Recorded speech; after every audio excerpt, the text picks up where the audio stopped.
Tenders for Henry. "I'm not happy," complained Gordon. "Your firebox is out of order," said James. "No wonder, after all that coal you had yesterday." "Hard work brings good appetite," snapped Gordon. "You wouldn't understand." "I know," put in Duck brightly. "It's boiler ache. I warned you about the standpipe on the other railway, but you drank gallons." "It's not boiler ache," protested Gordon.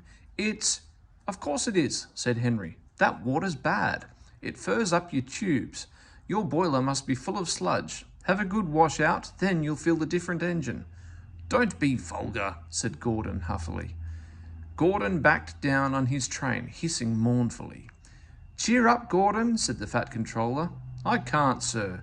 The others say I've got boiler ache, but I haven't, sir. I keep thinking about the dreadful state of the world, sir. Is it true, sir, what the diesels say?" "What do they say?" "They boast that they've abolished steam, sir." "Yes, Gordon, it is true." "What, sir? All my Doncaster brothers drawn the same time as me?" "All gone except one." The guard's whistle blew, and Gordon puffed sadly away. "Poor old Gordon," said the Fat Controller. If only we could— Yes, I'll ask his owner at once." He hurried away.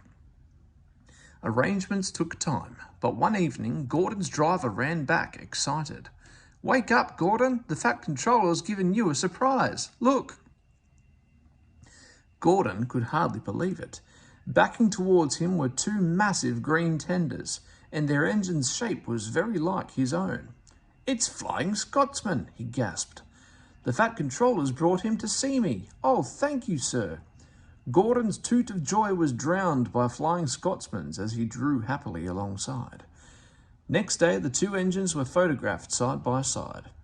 "You've changed a lot," smiled Flying Scotsman. "I had a rebuild at Crewe.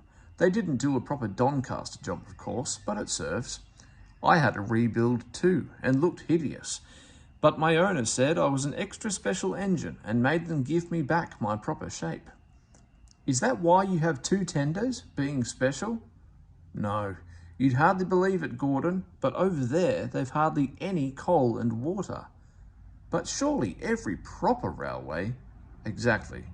You are lucky, Gordon, to have a controller who knows how to run railways." Everyone got on well with Flying Scotsman, except Henry. Henry was jealous. "Tenders are marks of distinction," he complained. "Everybody knows that. Why's he got two?" "He's famous," explained Duck and Donald. "He was the second to go 100 miles an hour. Besides, the other railway has no coal and water." "Pooh," sniffed Henry. "I can't believe that. I never boast," he continued, "but I always work hard enough for two. I deserve another tender for that." Duck whispered something to Donald. "Henry," asked Duck innocently, "would you like my tenders?" "Yours?" exclaimed Henry. "What have you got to do with tenders?" "All right," said Duck. "Deal's off. Would you like them, Donald?" "I wouldna deprive you of the honour." "It is a great honour," said Duck thoughtfully, "but I'm only a tank engine, so I don't really understand tenders. Perhaps James might—" "I'm sorry I was rude," said Henry hastily. "How many tenders have you, and when could I have them?" "6, and you can have them this evening." "6 lovely tenders," chortled Henry. "What a splendid sight I'll be. That'll show the others the sort of engine I am." Henry was excited. "Do you think it'll be all right?" he asked for the umpteenth time. "Of course," said Duck. "Just go where I told you, and they'll all be ready." Meanwhile, word had gone round, and the others waited where they could get a good view. Henry was cheered to the echo when he came, but he wasn't a splendid sight.